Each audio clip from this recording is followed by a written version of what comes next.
You play the game of life to enjoy, and you let your consistent happiness be your guide. All right, you let your consistent happiness be your guide, and you play the hand you're dealt to the best of your abilities. You don't whine, you don't complain. You just unplug and don't plug back into another ideology. The only thing you plug into is a strategy of pursuing your happiness, living your best life. Okay, not buying into any other dream, not buying into any other reality. It's only buying into yourself and what you're able to do within your world, and living in the frame of realism. Okay, I only look at what I'm capable of. I never have some grand vision of changing the world. I have realistic goals based on realistic metrics, financial, physical, all these different things. And I live to maximize my potential, my life, my happiness within the bounds of what is very clear and realistic. All right, that's the move. By doing that, you join the outcast class. Welcome to the outcast class. From me to you, all right? You have murdered your middle class mentality. Now you've joined the outcast class. And by that, I mean you are literally outside of the caste system. Caste spelled C-A-S-T-E. That is the system in India and to some degree in England, where there actually is systems of classes, all right? And it's the same way in America. You just don't realize it. There are strong classes. You just don't particularly realize it. But when you become part of the outcast class, you're stepping out of not just the middle class, but you're stepping out of this caste system entirely. Because like I told you, you're not jumping back into another caste or back into another ideology. You're just stepping out of it. You're just stepping out of frame, right? Stepping out of it entirely. And what that means is you will be shamed for it, okay? That is the price to pay, is shame.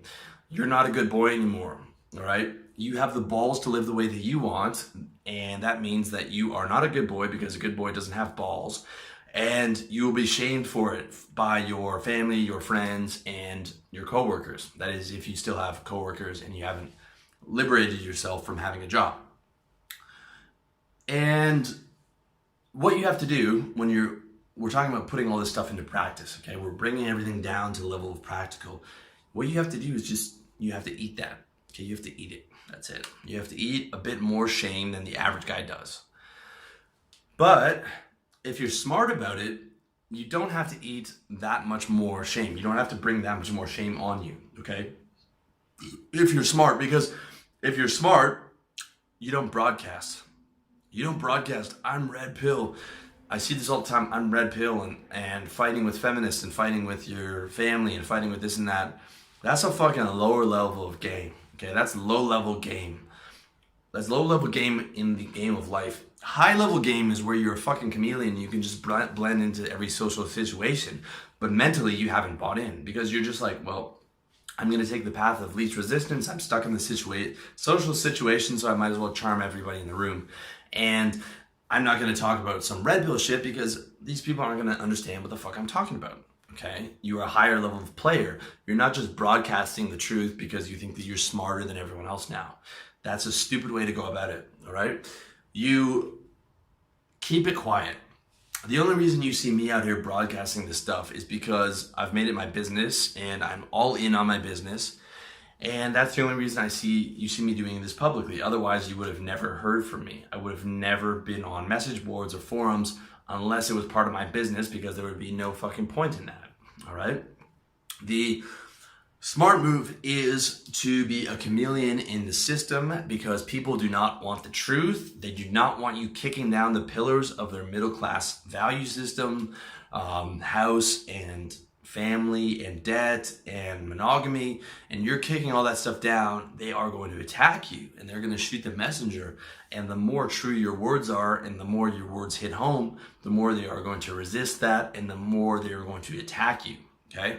Believe me, you're not going to change anybody. You're not going to change anybody except for a guy who has already realized a certain amount of truth and who's already on the path, okay? It's my opinion that I have not converted a single person. I've only just accelerated and given more development to guys who are already on the path. So that's what you do, okay? if you try and force the red pill on someone, they will choke on it, spit it up, and throw it back in your face. So you don't even bother with that. The message is, do not talk about Fight Club, okay? Rule number 1, 2, and 3, do not talk about Fight Club. There's no benefit to talking about this shit to someone who is not in Fight Club. You only talk about Fight Club to guys who are in Fight Club, like-minded guys. And you want to find as many of those like-minded friends as you can, okay? Very important.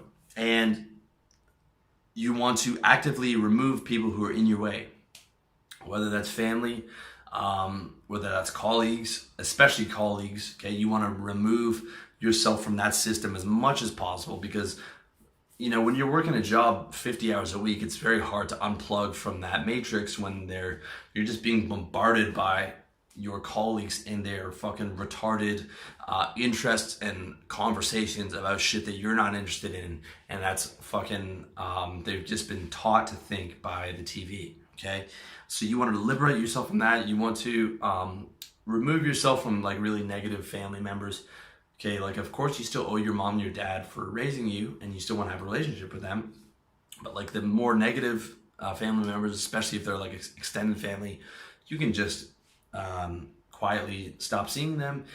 And when it comes to your parents or whoever, you really just want to deflect and avoid as many conversations you can have that aren't where they're sort of attacking you or something. Like my mom will occasionally bring up something political, and she'll be basically repeating verbatim the New York Times talking points, and I'll just say, okay, I understand what you're saying. And sometimes she'll try and bait me into an argument, and I'll just say, look, I understand where you're coming from, but you have to remember, Mom, I'm not really invested in the politics or whatever, and it just doesn't matter. It's not a big deal for me. I'm just trying to be happy or whatever. And I'll just dodge the question, right? I'll just dodge the argument, because there's just no point.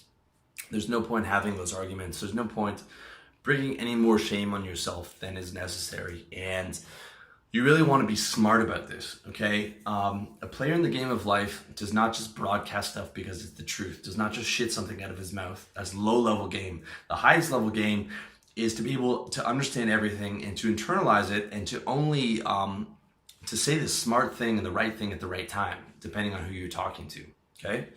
Now, you want to make your life revolve around as many like-minded people as possible, but that's not always the case, at least in the beginning stages. So there's no point adding more shame and more suffering to something that you're, to a lifestyle that is already, a difficult transition to make, okay? The stuff that I'm teaching you is difficult to do. It's difficult to do all this stuff and to build that self-actualized lifestyle. So why make it harder for yourself, all right?